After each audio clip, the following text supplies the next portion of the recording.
Hola a todos, bienvenidos y bienvenidas a este espacio llamado Entre la mente y yo, donde hablaremos de psicología para la vida cotidiana. Mi nombre es Sofía Benítez, soy psicóloga clínica y en este podcast te invito a reflexionar sobre lo que sentimos, lo que nos pasa y cómo nos vinculamos, con un enfoque cálido, simple y sin vueltas, para acompañarte en tu proceso de autoconocimiento y bienestar. Hoy quiero hablarte de un tema que es sumamente interesante y es la inteligencia emocional, la cual consta de una habilidad fundamental para nuestro bienestar y para nuestras relaciones con los demás. Vamos a definir 3 o 4 marcos teóricos desde los cuales podemos reconocer qué es la inteligencia emocional y cuáles son sus características. El primero que lo plantea es John Mayer en su modelo de habilidades en 1990. Y ahí la conceptualiza como un conjunto de habilidades cognitivas específicas para procesar la información emocional. Incluye percibir emociones, usarlas para facilitar el pensamiento, comprenderlas y regularlas.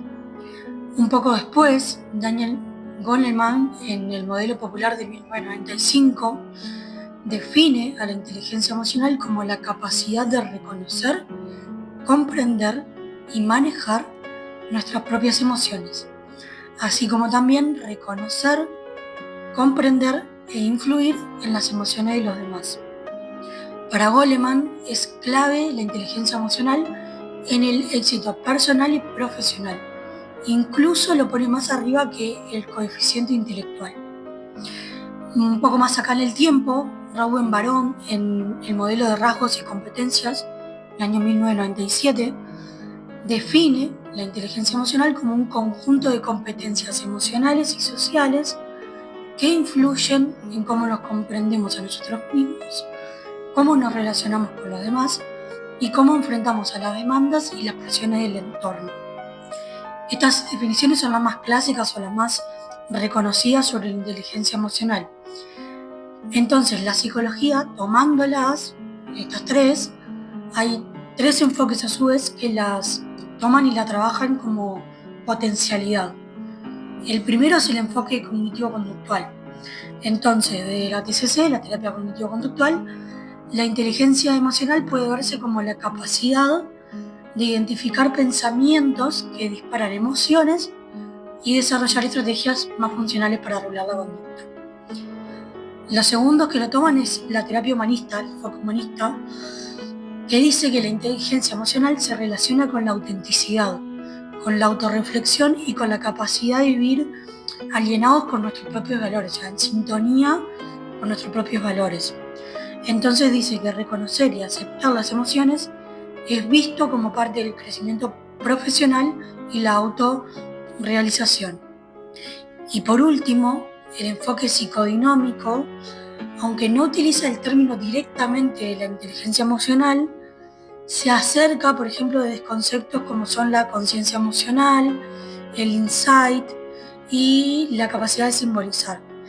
Y se valora como que el manejo de las emociones inconscientes o reprimidas influye en la vida cotidiana y en los vínculos. Entonces, ¿cuáles son sus principales características de la inteligencia emocional? Bueno, yo me iba a basar en el modelo de Goleman de 1995 porque es el más reconocido y a su vez es el que define como 5 características grandes o importantes de la inteligencia emocional. El primer componente o característica clave es la autoconciencia emocional, que es esa capacidad de reconocer nuestras emociones y entender cómo afectan a nuestros pensamientos y conductas. Un ejemplo de esto, darte cuenta que, no sé, estás ansioso antes de dar una charla en público. El segundo componente que propone Goleman es la autorregulación, que es la capacidad de manejar de forma adecuada impulsos y emociones intensas, e incluye el autocontrol, la flexibilidad y la capacidad de adaptación. Un ejemplo de autorregulación sería respirar y responder con calma en lugar de reaccionar con un enojo inmediato ante algo que nos disgusta. La tercera característica es la motivación interna, y es esa capacidad de usar las emociones para mantenernos enfocados en metas a largo plazo. Y ahí está involucrada la resiliencia, la iniciativa y el optimismo. El cuarto componente o característica principal de la inteligencia emocional es la empatía. Implica la capacidad de reconocer y comprender las emociones de los demás. Incluye la sensibilidad social, la escucha activa y la capacidad de ponerse en el lugar del otro. Y la quinta y última característica que propone Goleman de la inteligencia emocional es las habilidades sociales, que se relaciona con la capacidad de manejar adecuadamente las relaciones interpersonales e incluye la comunicación efectiva, la resolución de conflictos, la influencia positiva y el trabajo en equipo. Un poquito en resumen de esto hablado, la inteligencia emocional no es solo saber controlar las emociones, sino es el conjunto de habilidades y competencias que permiten reconocer, comprender y gestionar emociones propias y ajenas, influyendo directamente en el bienestar psicológico, la salud de los vínculos y el logro de objetivos. ¿Y por qué es tan importante esto? Bueno, es muy clave porque nuestras emociones influyen en casi todo lo que hacemos, desde cómo tomamos decisiones, cómo resolvemos conflictos, hasta cómo nos comunicamos y nos vinculamos. Entonces, tener inteligencia emocional nos ayuda a navegar mejor las dificultades y a ser más empáticos y a vivir con un mayor bienestar. Entonces, ¿cómo se puede desarrollar esta inteligencia emocional? Bueno, vamos con algunos pasos que pueden servir. Primer paso clave, que lo repito siempre hasta el cansancio: parar y nombrar lo que sentís. Muchas veces actuamos sin darnos cuenta de lo que realmente estamos sintiendo. Por ejemplo, podemos sentirnos irritados sin no entender que en realidad, hay tristeza o miedo detrás. Entonces, ponerle nombre a la emoción es el primer paso para poder gestionarla mejor. Segundo paso, no juzgues tu emoción, nunca. A veces sentimos que, no deberíamos estar enojados, tristes o ansiosos, pero negar o juzgar nuestra emoción solo nos genera más malestar. Entonces hay que escuchar la emoción sin criticarla, aceptarla como parte de nuestra experiencia humana, y eso nos permite desactivarla un poco más rápido. Tercero, que se lo repito hasta el cansancio a mis pacientes: respirar antes de reaccionar.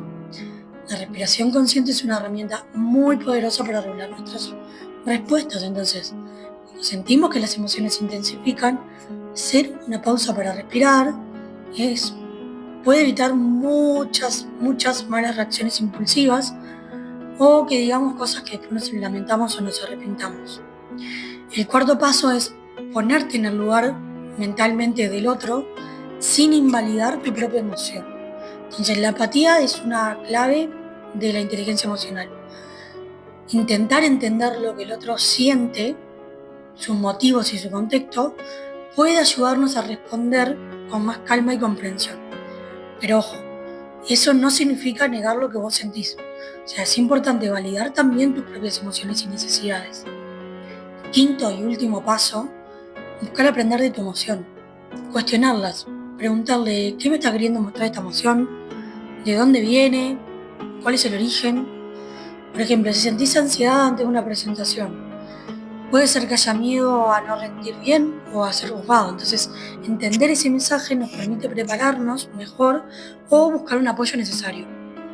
Además, obviamente, de estos pasos, desarrollar la inteligencia emocional implica la práctica constante. Es como un músculo que se fortalece con el uso. Te puede ayudar a llevar un diario emocional, donde, por ejemplo, anotes lo que sentí durante el día o cómo respondiste. O puede ayudar también a hablar con personas de confianza sobre tus emociones y pedir esa retroalimentación, o hablar con un profesional. Cuando cultivamos nuestra inteligencia emocional, mejoramos la relación con nosotros mismos y con los demás, y aprendemos a comunicarnos mejor, a resolver conflictos de manera saludable y a vivir con más equilibrio emocional. Muchas gracias, queridos y queridas oyentes, por estar del otro lado. Si este episodio te gustó o te sirvió, podés compartirlo con alguien que lo necesite. Y a su vez, si querés acompañamiento profesional, me podés encontrar en Instagram y en TikTok como @licenciada Sofía Benítez. Allí estoy subiendo contenido semanalmente. Y acuérdate que en la descripción de estos videos te dejo otra forma de contactarme. Nos escuchamos en el próximo episodio. Hasta luego.